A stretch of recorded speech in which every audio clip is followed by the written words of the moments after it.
Herkese selam arkadaşlar. Ben Mehmet Ali Aşişman. Bugün Ukrayna'daki birinci haftamı doldurdum. Tam geçtiğimiz hafta cumartesi günü bu saatlerde saat 7-7.30 civarında tam Kiev'in meydanındaydım. Ve şu an bu haftaya özel bugün sizlere Çernobil turu yaptıracağım sevgili dostlarım. Şimdi Çernobil'e doğru yola çıkıyoruz ve macera gerçekten bizi bekliyor. Hazırsanız haydi başlayalım. Sevgili dostlarım, Çernobil'e gitmek için öncelikle bir tur satın almanız gerekiyor. Çünkü tek başınıza gidemiyorsunuz. Tur şirketleri devletten sizin adınıza izin alıyorlar. Biz turu yaklaşık grup olduğumuz için 75 euro civarına ayarladık. Ortalama fiyatlar 100 dolar civarında. Siz de grup olarak gidebilirseniz fiyatları daha uyguna gelecektir. Gördüğünüz yerde saat 7.30 gibi buluştuk sabahın erken saatinde ve 8'de yola doğru çıktık. Servisleri de görüyorsunuz zaten. Yolculuk yaklaşık 2 saat sürüyor ve yolculuğun ilk kısmında bir benzin istasyonunda mola verdik. Çay kahve almak, kahvaltı yapmak için ve ihtiyaçları olanların ihtiyaçlarını gidermesi için. Ardından Çernobil'e doğru yolumuz devam ediyor ve bir kontrol noktasına geliyoruz sevgili dostlarım. Burada polis sizin pasaportlarınızı, evraklarınızı kontrol ediyor. Ondan sonra sizlere birer bilet veriyor QR kodlu. Ondan sonra geçiyorsunuz ve içeriye doğru giriyorsunuz.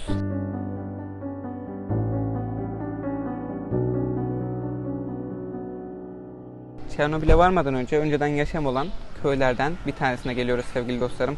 Burada gördüğümüz manzaralar gerçekten tüyler ürpertici. Eskiden burada insanlar yaşıyordu ve belki bir gecede hayatları değişti ve ne olup bittiğini belki çok ama çok sonradan anladılar. Gördüğünüz gibi eski zamanlardan kalma eşyalar, yataklar, ilaçlar, pek çok şeyi burada görebiliyorsunuz sevgili dostlarım. Ve gerçekten binalar oldukça eski, oldukça harap vaziyette ve gerçekten oldukça dramatik sevgili dostlarım.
Turumuzun ilerleyen noktalarında eski bir Sovyet kontrol noktası olan bir yere geliyoruz ve gördüğünüz gibi bu eski bir devriye arabası nükleer santrale adım adım yaklaşıyoruz bu noktada ve gördüğünüz gibi yine bir farklı kontrol noktası. Tabi bu temsili bir kontrol noktası. Herhangi bir kontrol yapılmıyor burada.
Burada gördüğünüz tabelalar eski köy isimleri ve arkalarını gördüğünüz zaman çizilmiş olduğunu, artık yaşamın olmadığını siz de görmüş olacaksınız sevgili dostlarım.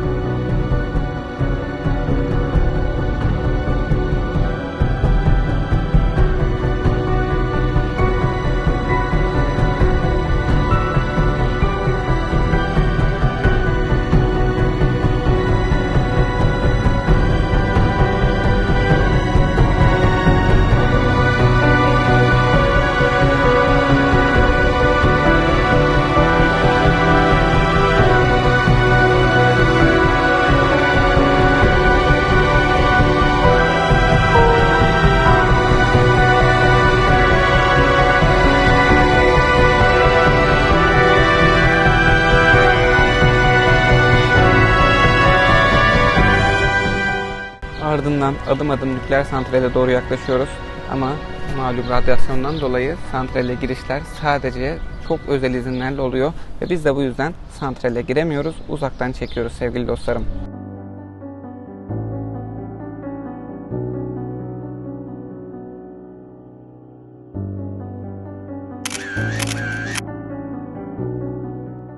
Çernobil faciası 26 Nisan 1986 tarihinde Sovyetler Birliği'ne bağlı Ukrayna Sovyet Sosyalist Cumhuriyeti'nin Pripyat şehri yakınlarındaki Çernobil nükleer santralinin 4 numaralı reaktöründe gerçekleşen nükleer kazadır.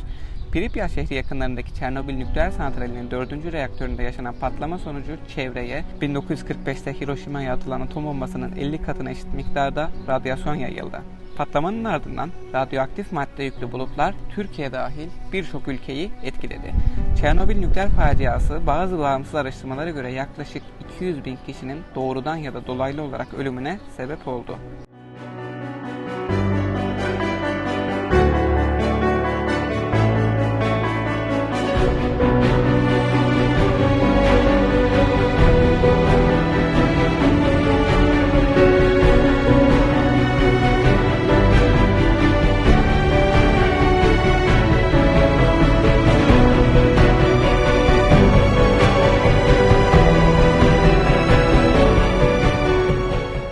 Kaza sonrasında 600 binden fazla işçi nükleer faciaya müdahalede bulunmuş ve birçoğu radyasyona maruz kalmıştır. Tahmini olarak yapılan masraf ise 18 milyar ruble olmuştur sevgili dostlarım. Meydana gelen kaza esnasında ölen kişilerin sayısı 4.000 ile 93.000 kişi civarında olmuş. Olaydan sonra santrali tecrite almak için kullanılan 600 bin kadar kişi maruz kaldığı radyasyon neticesinde kansere yakalanmış veya ölmüştür. Fakat bu sayı Sovyet Sosyalist Cumhuriyetler Birliği hükümeti tarafından üstü kapatılarak yalnızca 31 kişi olarak kayıtlara geçmiştir. Ayrıca çok büyük bir alana yayılan radyasyon neticesinde uzun vadede sonuçların daha ağır olduğu değerlendirilmektedir.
arkadaşlar, bu gördüğünüz arabaların hepsi nükleer santralin patlamasından sonra hem burayı boşaltmak hem oluşan yangınları söndürmek hem de insanlara yardımcı olmak için kullanılmış araçlar. Gerçekten devasa bir hurdalık gibi gözüküyor ama bu araçlar zamanında gerçekten insanların hayatlarını kurtarmış, çok fazla işlerine yaramış. Ve gerçekten şu an geriye kalan parçaları bunlar. Ama belki de kim bilir kaç tane canı kurtardı bu araçlar. Bunun için gerçekten oldukça etkileyici, oldukça enteresan bir yer benim için. Gerçekten görmeye değerdi. Çernobil turumuza devam ediyoruz.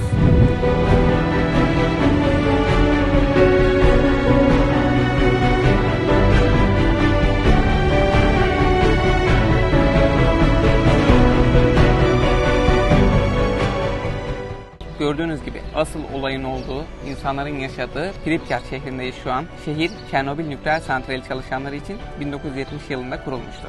1986 yılında kazanın meydana gelmesi sonucu şehir boşaltılmıştır. Yaklaşık 1000 yıl sonra tekrar yaşanabilecek radyasyon düzeyine erişebilecek olan şehir, bugün terk edilmiş haliyle ilgi çekmektedir. Felaket ilk başlarda Ukrayna otoriteleri tarafından saklandı. Reaktörün patladığı patlamadan 2 gün sonra itiraf edildi. O zamanlar Ukrayna'nın bir parçası olduğu Sovyetler Birliği'nin bile kazadan haberi yoktu.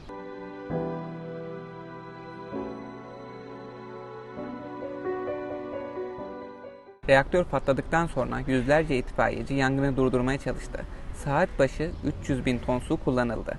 Birinci ve ikinci reaktöre su sızma korkusuyla itfaiyeciler çalışmalarını durdurmak zorunda kaldı.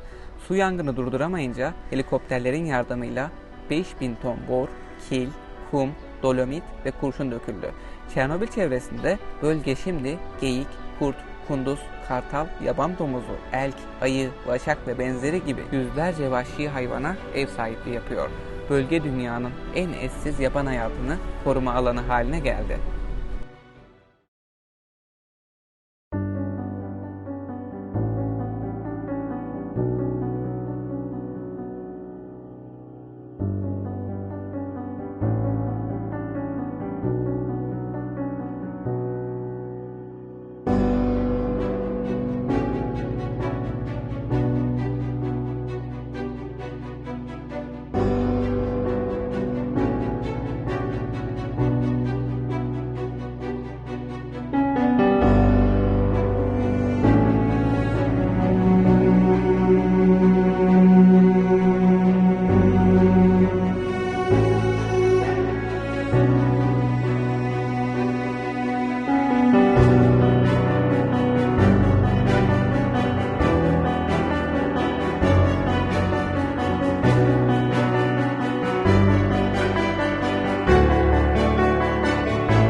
Gördüğünüz Luga Kulesi, Sovyet füze saldırına karşı erken uyarı ağının bir parçası olarak kullanılan bir ufuk ötesi radar sistemidir. Sistem Temmuz 1976'dan Aralık 1989'a kadar çalıştı. Yapılan araştırmalara göre 700 metre boyunda ve 150 metre yüksekliğinde bir kompleks olarak anılmıştır sevgili dostlarım.